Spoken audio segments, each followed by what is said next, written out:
Hello and welcome to another brilliant episode of the Electronic Cafe. This is another interview edition where we get to talk to the brilliant frontman of Mesh, Mark Hockings, who's just launched his solo project, Blackcarburning, and the album called Watching Sleepers. When Mark and I first heard this album, we were like, whoa, this is brilliant. We need to get him on the show. So thankfully he agreed to come for a chat with us both. I know Mark will do another brilliant editing job and weave tracks throughout this episode so you can see what we are so excited about. If you haven't got this album, you really should add it to your collection. But sit back and enjoy our great chat, I say, with the fabulous Mark Hockings. You swear to God that line isn't even in the track. And it's a combination of things that kind of, if you isolate everything through, you don't hear it. And then you play the track, it's right, it's still there. And it's just it's a combination of frequencies that kind of masquerade as something else. Our stuff sounded better when you isolated either me or Andy singing. Whatever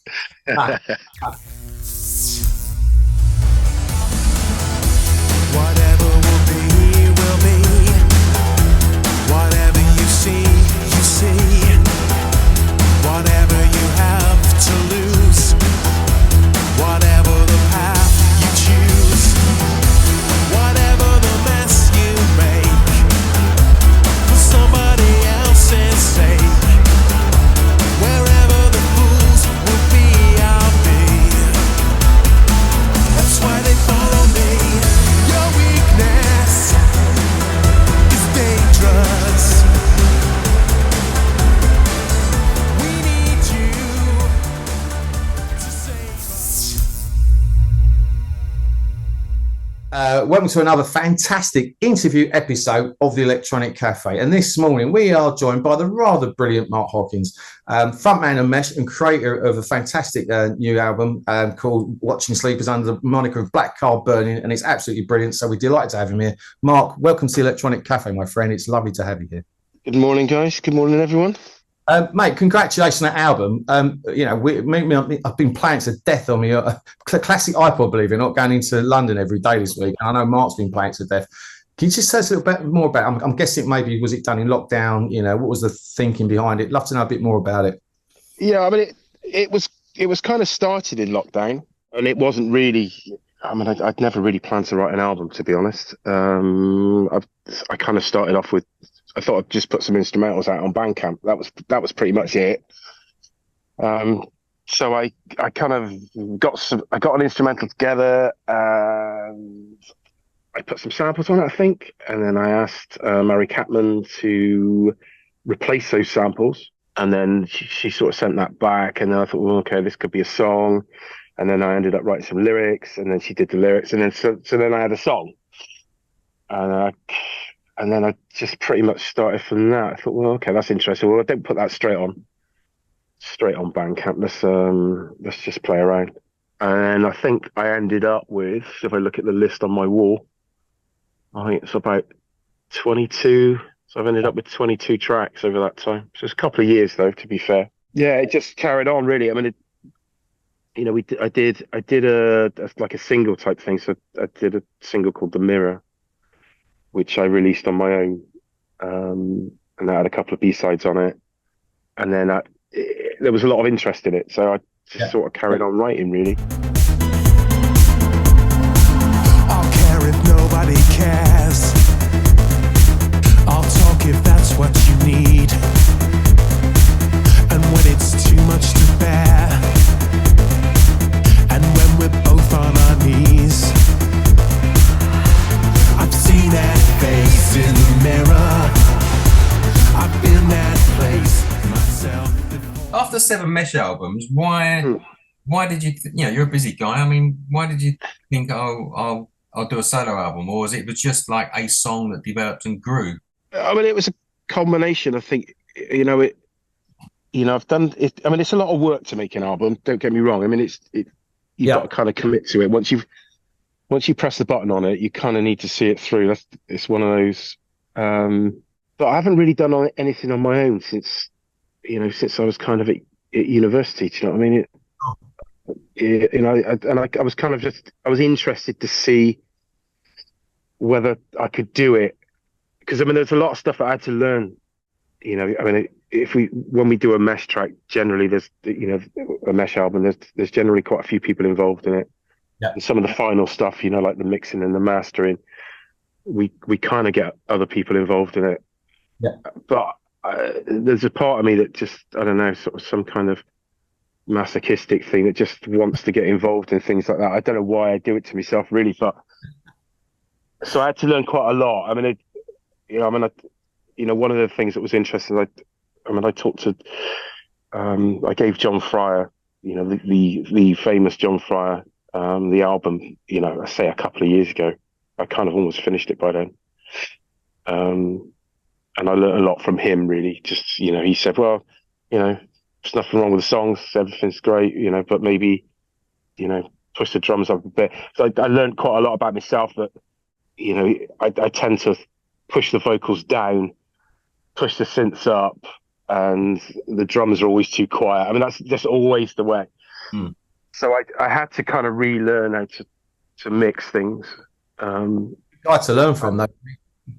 Yeah, well, I mean, that was very useful because he gave me a list. He gave me a list of things. It's like, right, this. I said, yeah, he's right. When you listen to it back, the drums are always too quiet. The vocals too quiet because I'm pushing it down because I don't want to hear it. And I had to learn quite a lot of hard lessons, really, and I became a lot more comfortable with everything, I think, that I was hearing. John Fry's done some good mixes as well, hasn't he, on the singles? I mean, yes. His heritage. I mean, he's worked with Depeche, Fred Gadget, Nine Inch Nails. I mean, he's it was all the albums that made me want to write music. Yeah. I don't think it's a coincidence.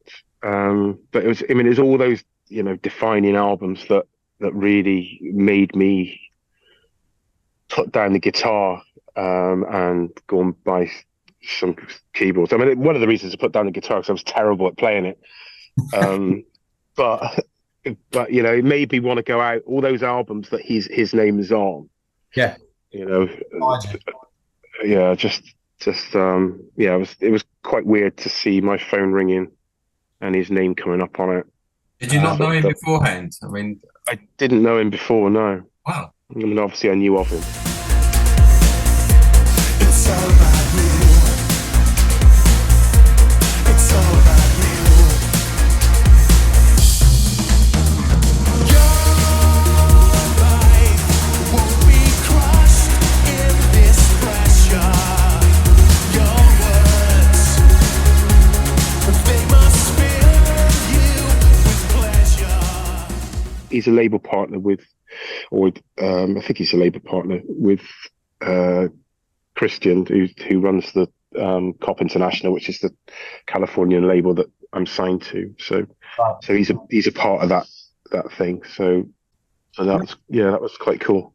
And I know you're in your new studio by the looks of it. The process of sort of doing this on your own compared to Mesh, did a process, was it massively different? I'm assuming it was, but I'd love to know what was good about it and what I mean, the songwriting process was similar, I guess. I mean, what I've had to, the main difference with this really is I've had to bear in mind that I can't just hand it off to somebody to fix it. So everything that was done, it was done in a different way, as in, okay, well, you're gonna have to live with this. If this is not right, you've got it's there, right? So you've got to get it right. So that was looking at things in a completely different way, because obviously, well, not obviously, but the way we do a Mesh album is we'd put everything together, and then we'd go to Germany and mix it over there. I do all the vocals again. We'd use a Neumann U87 microphone that we can't afford. You know what I mean? It's one of those things that it's crazy to buy. So we do all that, it's done all through an SSL. So you get to do a lot of things again, but, I couldn't really do that. So everything was sort of done with a view that, that's pretty much going to be the final take, and you haven't got infinite amount of time to play around with it again. Yeah. But that, the process was, songwriting wise, I've been a bit more experimental because I've bought a lot of equipment that just odd things, weird stuff that kind of, some of it can't be sequenced, some of it you got to play by hand. There's a lot of modular stuff in here now. Yeah. Which again is something I kind of have got into in the last 3 or 4 years, maybe longer than that. But so a lot of that, I just sitting here mucking about. It's like we were chatting earlier on, you know, tape recorders, things like that, you know. Yeah, but I've been buying a lot of kind of stuff from like the Russian synth company called Soma Labs. So I've been using a lot of that stuff. You know, just very odd things with, you know, crocodile clips. You know, you use those crocodile, you crocodile clip the pins together and things like that. And it just, you can never recreate. Once you've got it, that's it, it's done. And then you, Nice. it's one of the things I like about the modular. You make a sound and then you disassemble it, and you never hear it again. And don't feel sorry for me, 'cause I leave with what I brought, and prouder men than me have been here before.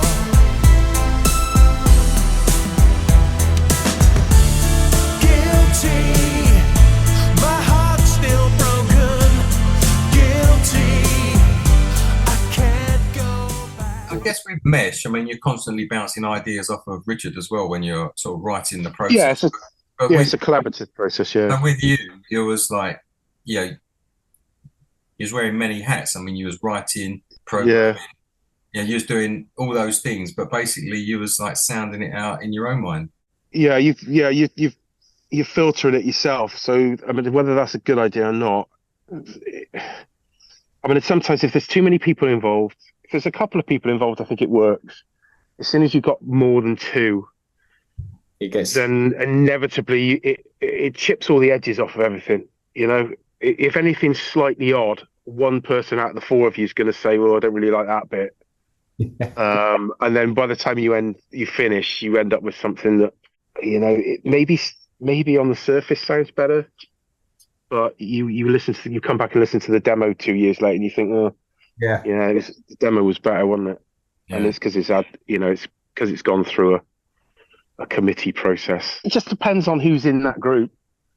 You know, I mean, if you've got 4 lunatics in the group, yeah, you can end up with something pretty cool. But I think if anyone, I think everyone in a group of more than 2 is always looking for problems and is always looking to, you know, to make a mark on it. And I think you end up with something that can get ground down a bit too far, I think. But yeah, with 2 of us, it works pretty well.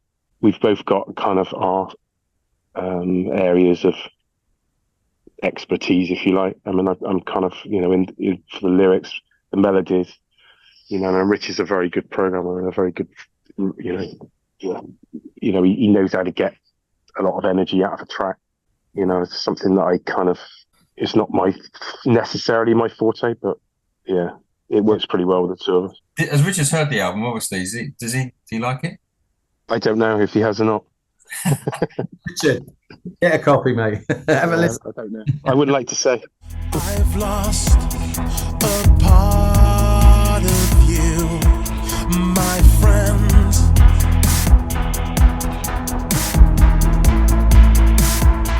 I don't want to get trapped inside when you trip the breaker. I don't want to be drawn, take sides in your echo chamber. It's noticeable that you wasn't too precious about the tracks, as in that you used you collaborated with a lot of people on some of the tracks. Yeah. There's some vocals done by other people. I mean, was that something that you always wanted to do, or you couldn't get it right yourself and you just thought you'd get someone else to try their ideas out? Well, I say the first track was Divide Us, which was kind of the last single that I released, but it was the first track that I wrote. That was initially intended to be an instrumental. So once I got Mary Catman involved to replace the samples that were in it, because I just thought that might be a bit more natural.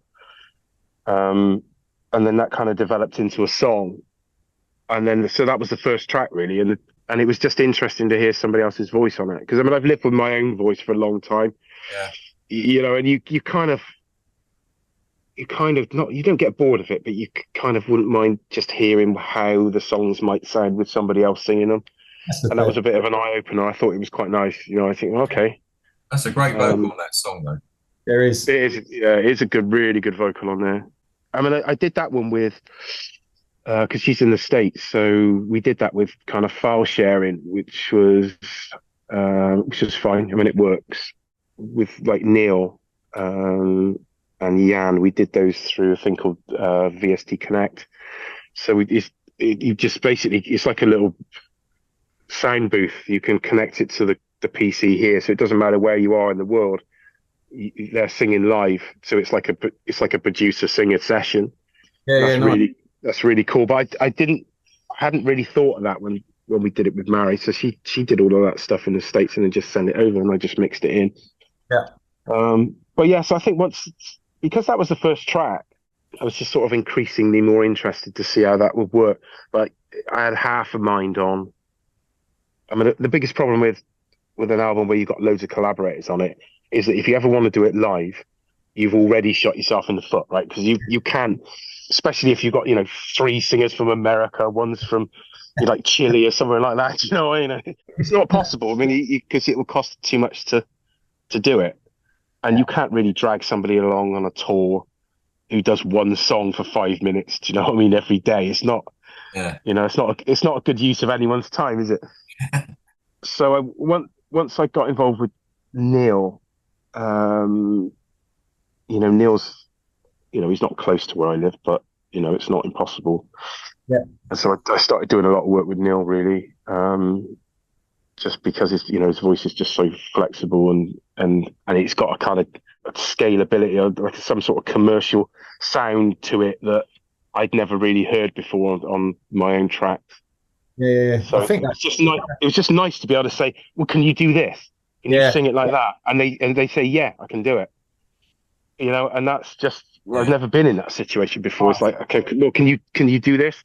Three octaves up from where it's supposed to be. Yeah, no problem. So, did Neil sing "Loving Control"? Is that one of Neil? Yes. Because I think possibly, even though it's kind of slightly off from the rest of the album, I think that's probably one of my favourite songs on the album. I mean, it's a real sort of like electric lounge anthem. Kind of. Yeah. It's quite frustrating, really, because both myself and Neil think that's probably one of the best songs I've ever written. At the moment, apart from you just saying that, nobody else can see it apart from us two. Well, you know what? I mean, I know your voice, Mark. I've been a fan of Mesh for ages, and the first time I heard it, like when the CD arrived, I was listening to it, and I thought, is that Mark or is that someone else? Because he's got the vibrato that you've got in your voice, but it didn't sound quite like you.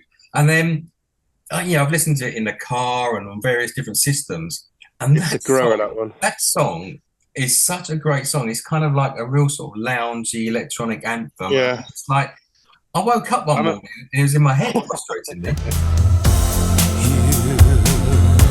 You said everything is perfect, but you got me wrapped up in chains. Now love's back in control. So before I go, put the knife in, right the way through my soul. I'm doing all that sort of doo-wop stuff in the back, so I did all that.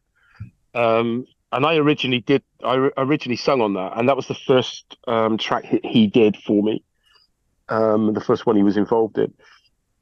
And I got a real, and we both love that track. And it's like Neil said, there's something special about it, and I think he's right. I've even got an idea for the video in my head and everything, but I mean, it's just no one else can see it. So I love that track. It's great. It's a great track.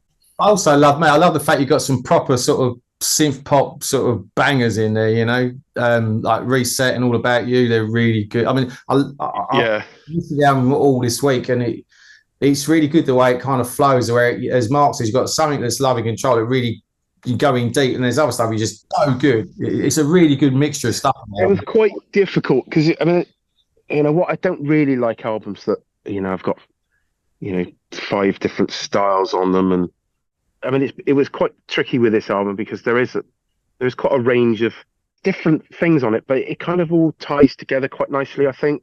Yeah, I'd agree with that. You know, I'm trying to set up something. So okay, this is roughly where this is going. Yeah. You're gonna have to get used to it, or you don't bother. Do you know what I mean? So this is kind of, but it's quite nice now having the flexibility. I can use the other singers. I can kind of pretty much do what I want now. It's kind of set up, which is not that easy with Mesh. You know, I wouldn't have been able to do, you know, half of the songs that are on that album as a Mesh album. So that's one of the reasons I've enjoyed doing this, because I can pretty much do what I want, within reason. Obviously, you don't want to, don't want to upset people. Do you know what I mean? With steel drums and things like that. Do you know what I mean? But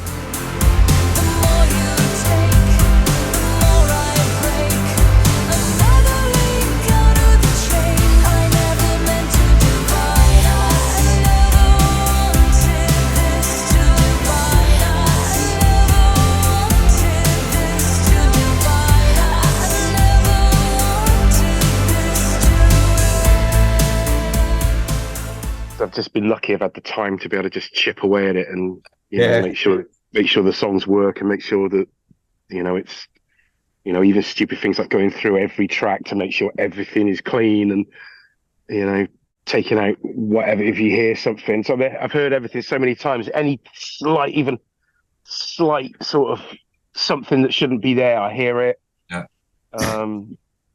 So yeah, it's been nice to just be able to just chip away at it and get it as good as I can get it, really. So you do get quite forensic though. I mean, because I did an album a couple of years ago. But you go through and you take out literally on all the dead bits, any hiss or hum or the P's and the S's and that. You tidy them up. Do you know what I mean? You get very You get. I mean, you can get carried away with it.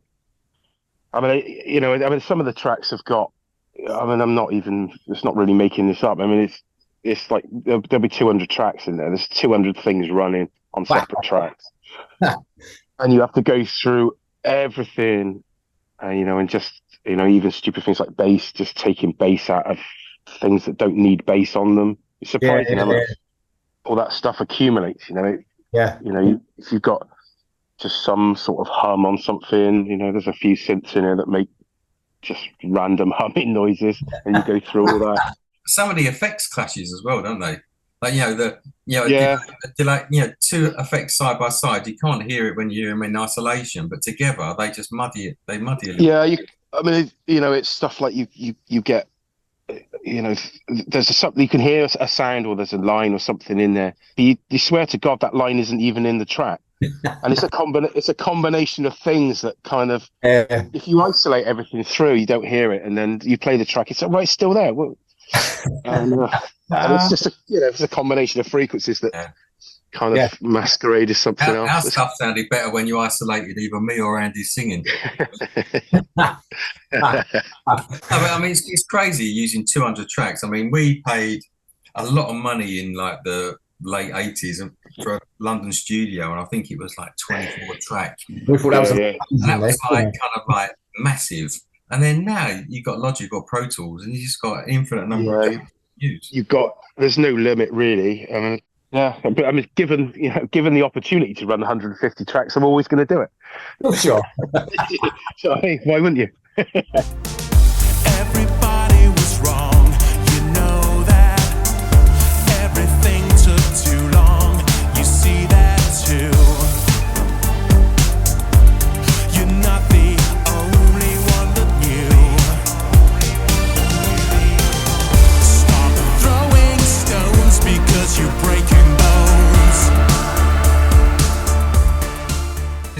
You mentioned earlier that you basically take charge of melodies and the lyrics, and there's a number of melancholic tracks on Blackcarburning album, which I'm a real sucker for a melancholic song. I mean, I love it. Even though I tend to walk away feeling a bit down afterwards. But, Yeah. But you know, there's probably 4 or 5 on there. Yeah, Watch Me Die, Divide Us, Guilty, Echo Chamber. There's a number on there where the lyrics are kind of quite melancholic. And Mesh use that style quite a bit as well.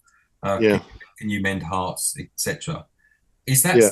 that something that you enjoy writing in that style? I mean, I love that style of I do like it. Yeah, I do like it. I try and, I mean, writing some of those kind of things, you know, you've almost got to just, I don't know, you've got to get into a zone with that sort of stuff, you know, and you know, you almost got to almost upset yourself a little bit to do it. You just sit there, but you need a lot of quiet time. You need to be able to just properly have a good think about what it is you're trying to say, and try and construct it in such a way that, you know, it's not too blatantly obvious what you're saying. You need to leave it a little bit open-ended so that people can read into it what they want to hear. Because I mean, it's not always being spelled out. You know, that kind of songwriting is quite difficult in a way, because you don't want to tell people what to think. You want to lead them into a place where they can make their own little story up that kind of fits with what they want. You know, you hear what you want to hear. You know, that if you can do that, that's quite a useful way of writing, I think. Yeah. When I recorded my album, my wife's the singer, so she wrote all the lyrics, and they was all kind of quite dark and about foul relationships and everything. Yeah, that's right. Yeah, I'm kind of like listening to the lyrics, thinking she's trying to say something. Is that about me? Yeah. You've got to be careful with all that stuff.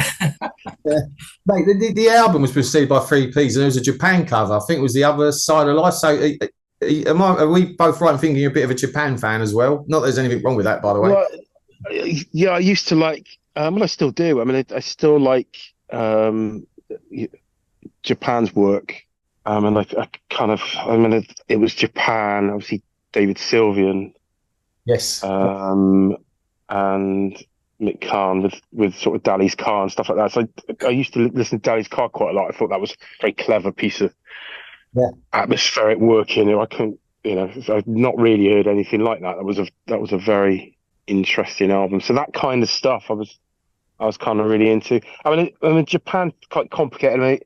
Some of it I just really wasn't into, and then some of it was just genius songwriting. And I thought, you know, and at a time he was quite a good-looking bloke as well. Do you know what I mean? That always made it better to you know, to watch. You know what I mean? He was a very handsome man, wasn't he? So, I mean, I always liked his voice. Yeah. And it was, you know, I suppose looking back on it now, it was a little bit sort of, well, it's a bit unfair to say it was very 80s, because he was obviously creating the 80s, wasn't he? So, I mean, it was what he probably created, but it's a very interesting band. I mean, it was funny sort of going through that track, because I was asked to contribute to it, because it's like a sort of, you know, it's like a charity type thing. Yeah. And the tracks that I wanted to do, somebody had already been asked to do them, so I couldn't do that. So I picked The Other Side of Life. But then when I sort of listened to the track, it was a lot longer and a lot more meandering than I remembered. And I thought, well, it's kind of pointless me trying to emulate any of the instrumentation that's going on there, because obviously they're very talented world-class musicians. It's pointless. What's the point in doing it on the synth? So I almost chopped it up like it was a single. Yeah. You know, I tried to package it as a single, so it was just like bang, bang, bang, bang, bang. That's a chorus, bang, into, you know, tiny little bit of instrumental, finish, done, right? And I think it worked quite well. The original was about 7 minutes long, I think. Far now than we were so young, hard to impress, but she comes and goes, the other side of life. Japan, you can go from like the glam period to like the Giorgio Moroder electric period to the tin drum sort of, Yeah, arty yeah. bit. So yeah, I know what you mean But though. that, 'Cause years ago, me and Andy, we used to do a cover of Bubba O'Reilly, didn't we? A Who song. And we did it up to the bit where it goes a little bit mental, like diddly diddly. And then we yeah, just yeah. thought, oh, we'll just end it. We'll just end it there. Yeah, I was having this conversation with myself the other day. I was thinking, but instrumentals in the sort of stuff that I'm doing is pointless. I mean, what you unless you're some amazing player, you're kind of wasting everyone's time, really. So I mean, I got very specific, probably antiquated views on how songs should be put together, but instrumentals, like solos, I'm sort of talking about, really. Yeah. The long periods of no vocals and nothing other than music in the middle of a song just doesn't work. And nobody wants to hear a cover version that's exactly the same as the original. You've got to put a spin. Yeah, You got to put a spin on it. If it's exactly the same, people will say, "Oh, what's the point?" Yeah. Well, obviously the problem with Japan stuff is the temptation is to try and sing it like David Sylvian. Which is just would sound ridiculous because obviously, really he's the only person that should be allowed to sing like that. It's bizarre though that back in the day that say Japan could release as singles like Ghost or Night Porter, which I mean, Night Porter's fantastic. I love that song. Which is a great song, but as a single, it's like nowadays radio stations or whoever would play it would just go, well, we can't play that because nothing happens for 5 minutes. No, yeah, this is it. I mean, everyone's got such a short attention span now. I mean, it's not just music. If you go back and look at some of the films that you thought were, swashbuckling, fast-moving films, and you sit there, especially when you got kids, you try and get them to watch some film that you thought was brilliant when you were young, and they sit there and go like nothing happens for 10 minutes, and they just wander off. So, this is boring. This is boring, Dad. You thought it was the most fast-paced film you'd ever seen in your life, and then you just go back, and everyone's attention span's changed over the last 30 years. You know what I mean?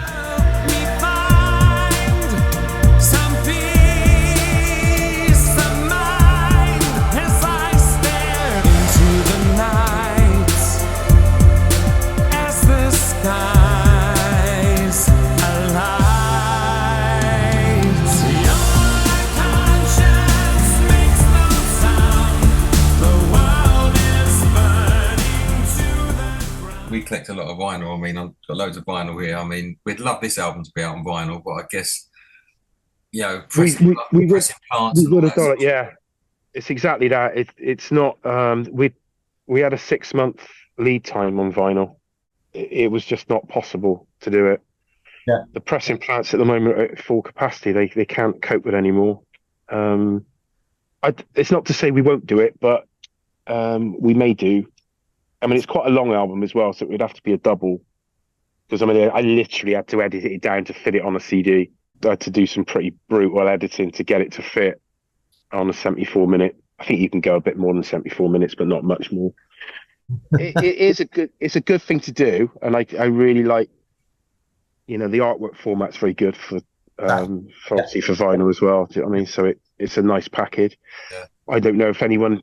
I think people sort of buy them. I don't know if they play them even. They it's a bit like they'll download it all, so Spotify or whatever, but they'll have the album on the shelf. They can read the notes and see the artwork and all that sort of stuff. We spoke to Jonathan Barnbrook, who was David Bowie's graphic designer. He did Black Star, and he did like his last film. Oh right, yeah. And we was talking about Spotify or whatever on the artwork is like a 1 centimeter square, whereas like the album artwork is perfect size, 12 inches by 12 inches. And he said that the directive that they get given as graphic designers is they need to do some artwork which works on all platforms. It works on your phone, it works on an album, it works on a CD cover. So it's kind of always a bit of a compromise, really, trying to. Yeah, I mean, I did all the artwork for this, and it was. It's quite difficult to get that right. I mean, you do need a lot of formats. I mean, Bandcamp is about the best. Bandcamp, you can do things like which I did this time is I put artwork for every track, so a bit like the booklet in the CD. So I did that for every track. I mean, I didn't have to do that, but I quite like that.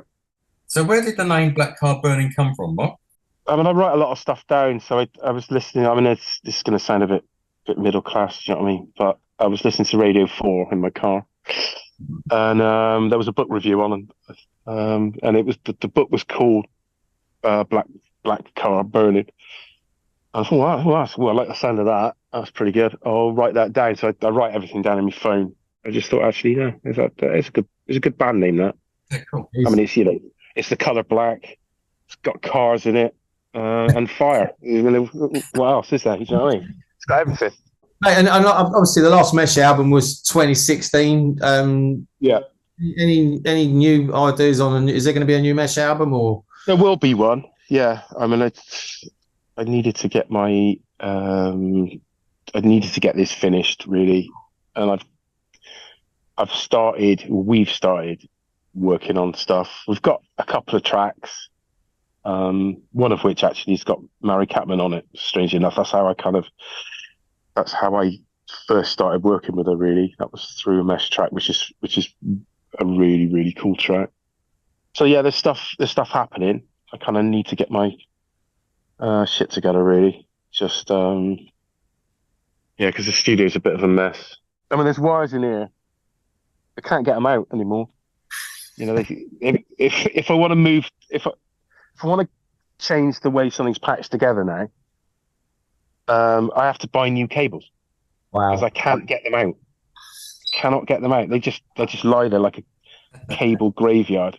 Well, I suppose Blackcarburning is a perfect stopgap between now and a new Mesh album, because yeah, I think there's common ground there. Yeah, That's brilliant. I mean, there would be, really, because it's it is primarily my vocal. Now when I see you sometimes, the fire that I saw hasn't gone from your eyes, and I don't have any doubts, 'cause I know that everything worked out. Daydreams trap me. I'm glad that you're happy, but I thought Mark and I are always pushing new bands, and no worries if you can't answer, but we love hearing what our artists and guests are listening. Is there any new bands or artists that are catching your ears lately you can share with our audience? I don't listen to a lot of music. I know that sounds terrible. No, mate, it doesn't. No, look, everyone's different. No, there's no right or wrong answer. It's just if there was, we just want to show. If there isn't, there isn't. It's as simple as that. I tell you, a band that obviously the people I've been working with on the album. Sure. The Mary Catman's, I think, is going to do something pretty cool. She's working on her own stuff. She's a very talented singer, but she's a very talented producer as well. And I think she's going to come on in leaps and bounds, I think. Brilliant. I mean, the new single's really, really cool. And I would, people that are kind of into what I'm doing, I think should certainly check out Lakeside X, which is Jan Marvelin's. So Jan sung on Your Heart Is Like an Island, which is on the album. Yeah. And I don't really follow a lot of scene music. VMV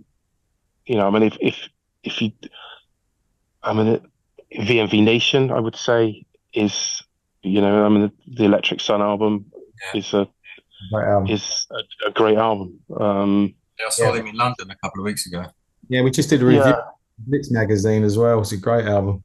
Yeah, I mean, I've known Roland for a long time, and he works very hard, and he's got, really good vision, of making something, original. Yeah. Yeah. I was certainly with those things, like scene stuff, but I don't know. I've just sort of float around, Taylor Swift, heard of her? Never heard of her. It's an up and coming artist that I'm kind of getting into at the moment. That last album, I mean, it got 5 stars in the Guardian, and it piqued my interest. And if my credibility is about to get shot, I don't care. It's a great album. It is. I know this sounds bad, but I really like it because I think the songwriting is very cool. It's got a nice atmosphere. If you try and ignore the sheer commerciality of what she's doing, yeah, the albums are actually very good, almost like kind of electronic albums. I mean, they're very good. Yeah. They're very good albums. Totally. Well, there's a friend of mine and Andy's called Rob, and I might keep this in this episode, but he's got the iPod of a 14-year-old girl. He's got like Taylor Swift and Dua Lipa, Justin Bieber and everything, but he goes on about Taylor Swift the whole time, and we just go, yeah. But so many people we've interviewed have said, "Oh, the new Taylor Swift album is really good." It is very good. It's not, it's not. I'm not going to go on about this too much because people, say, "Well, he spent half that interview talking about Taylor Swift." Well, we're going to make this Mark Hockings Taylor Swift episode. Yeah. It has got a good. It's got a good vibe to it, and it's quite dark and it's quite atmospheric, and it doesn't really seem like she should be as famous as she is. It doesn't make any sense to me. I don't really get it. It seems a bit. It's almost a bit too intellectual for the to be that big. And all the albums are pretty much the same. I mean, there's a few obviously slightly cynical ones, but the new album is a very good bit of writing, I have to say. Nice. Let's leave it there. Yeah, let's leave it there, because otherwise that's going to go on. Final question, Mark. What would be your desert island disc? My desert island disc. We never get this right. We try and second guess like what they would say, but Taylor Swift. Yeah. I think I would take You and Me Both, Yazoo. Well, that's a great shout. I think I would do that one. I mean, I like the first. I like Upstairs at Eric's, but I think I would, in the long run, get on better with You and Me Both. Really good shout. Great keyboard player, great singer. Yeah. Fantastic songs. Yeah, both very. I think, Nobody's Diary's on that, isn't it? Nobody's Diary is, yeah. I think is one of the most perfect pop songs, synth pop songs. Mr. Blue, is that on there as well? Blues, yeah. Yeah, it is. That's fantastic. Yeah. Mark, honestly, mate, absolute honour talking to you today. Loved every minute. Can't wait to see this episode. I know our viewers will absolutely love it. And those watching, you haven't got the Blackcarburning album yet, do yourselves a favour and get it. It is fantastic. So big love to you, mate. Thank you very much. Thank you very much for your time. I mean, it's no problem. Thank you. I enjoyed that. If you're ever up in town or we're down your way, we'll hook up. We'll definitely owe you lunch or a few beers. Pleasure. All right. Yeah. Have a enjoy the rest of the weekend. Thanks for your time. Cheers, mate. All right. See you guys. Buddy. It's not hate if someone's undecided. I could never treat me the way you do. I wish you could feel what you put me through. When you watch me die inside. I don't like confrontation. I find life hard, but I've done my best. You knew that. The noise that's in my head is the sound of running. The life I never. That's it for another interview episode of the Electronic Cafe. I hope you enjoyed our chat with Mark Hockings. Mark, thank you so much, mate, for coming on the show. It was an absolute joy to have you on. And your album, Watching Sleepers, deserves every success. As I said before, if you guys haven't downloaded it yet or bought it, you really should. So that's it. If you haven't subscribed to Blitz Magazine, our good friends over at Silverback Publishing, you really should, because it's the best magazine out there for people like us. And that's it. We'll see you very soon on the Electronic Cafe. Take care. Bye-bye for now. Thank you for watching the Electronic Cafe. If you haven't subscribed, please do so, and we'll see you again soon. Bye-bye.